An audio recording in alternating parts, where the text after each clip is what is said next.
Sains dan agama, dua kata yang kalau disebut barengan, seringkali kesannya kayak minyak dan air ya. Selalu ada narasi konflik di antara keduanya. Tapi, apa benar ceritanya cuma sesederhana itu? Yuk kita coba kulik lebih dalam hubungan rumit mereka yang ternyata jauh lebih menarik daripada sekedar pertentangan. Nah, ini dia pertanyaan kuncinya. Apakah kita ini beneran dipaksa untuk milih salah satu? Milih antara data empiris dan wahyu ilahi? Atau mungkin ada cara pandang lain?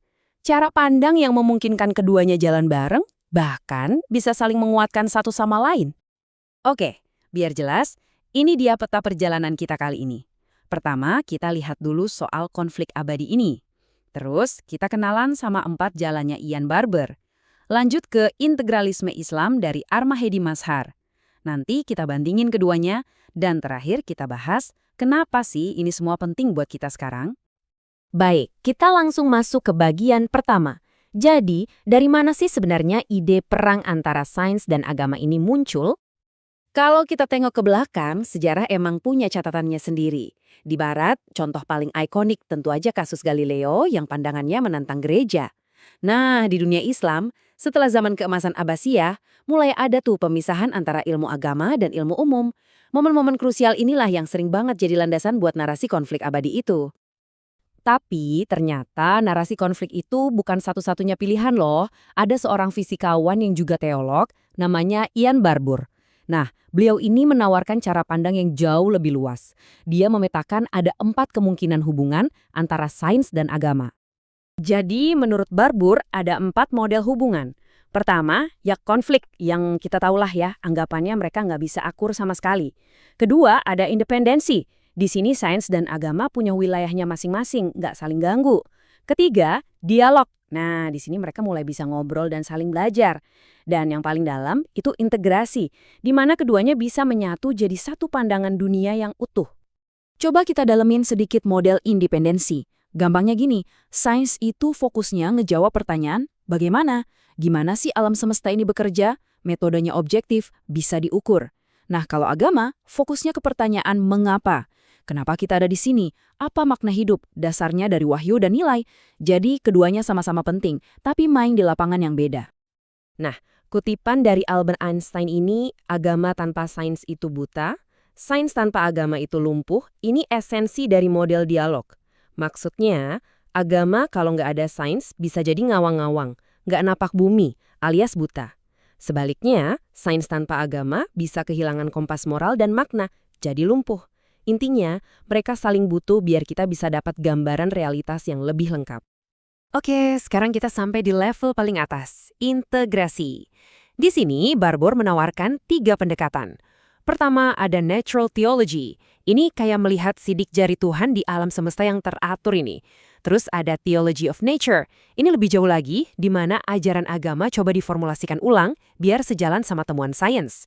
Dan puncaknya, systematic synthesis. Wah, ini upaya super ambisius untuk membangun satu sistem pemikiran baru yang menyatukan keduanya secara total. Oke, cukup soal Barbour. Sekarang kita geser ke perspektif dari Indonesia nih. Ada seorang fisikawan, Ar-Mahdi Mazhar, yang menawarkan sebuah paradigma keren bernama integralisme Islam. Dan ini titik awalnya beda banget.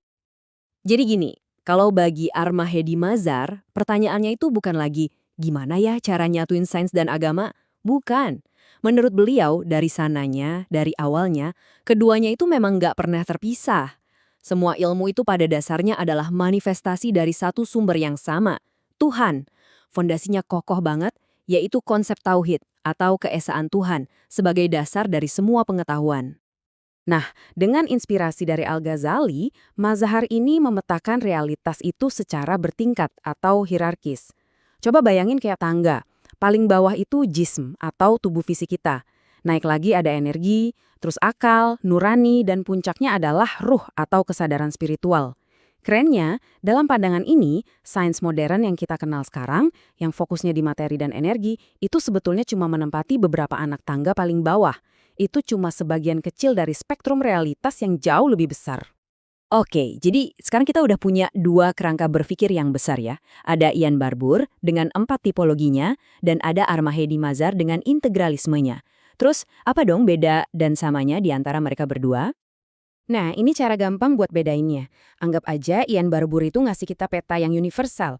Di peta itu ada 4 pilihan jalan dan tujuannya adalah sampai ke kota dialog atau integrasi. Sementara itu, Arma Hedi Mazhar ngasih kita cetak biru atau blueprint yang spesifik dalam kerangka Islam. Di sini, kesatuan itu bukan tujuan akhir, tapi justru pondasi awalnya, yaitu tauhid itu sendiri. Tapi yang paling keren adalah ini. Meskipun berangkat dari titik yang beda banget, dua-duanya sampai di kesimpulan yang sama. Apa itu? Bahwa narasi konflik itu udah usang, udah nggak relevan lagi. Baik Barber maupun Mazhar, dengan caranya masing-masing, sama-sama membuka pintu ke arah hubungan yang jauh lebih harmonis, yang saling memperkaya antara sains dan agama. Oke, terus apa artinya semua ini buat kita di zaman sekarang? Kenapa sih gagasan-gagasan ini jadi penting banget untuk dibicarakan? Setidaknya ada 2 poin kunci. Pertama, pemikiran dari Barbour dan Mazhar ini ngasih kita alternatif yang kuat. Kita jadi nggak terjebak lagi dalam pilihan yang keliru, yang seolah-olah maksa kita harus milih antara akal dan iman.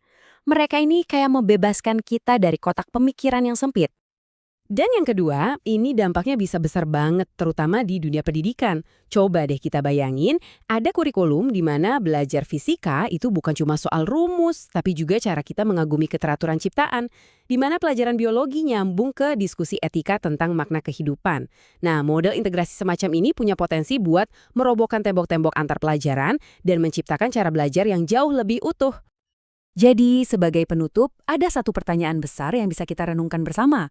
Kalau seandainya sains dan agama itu bukan lagi dua kutub yang saling berantem, tapi kita lihat sebagai dua kacamata berbeda untuk memandang realitas yang sama, kira-kira bagaimana ya hal itu bakal mengubah cara kita belajar, cara kita berinovasi, dan pada akhirnya cara kita memahami tempat kita di alam semesta yang luas ini?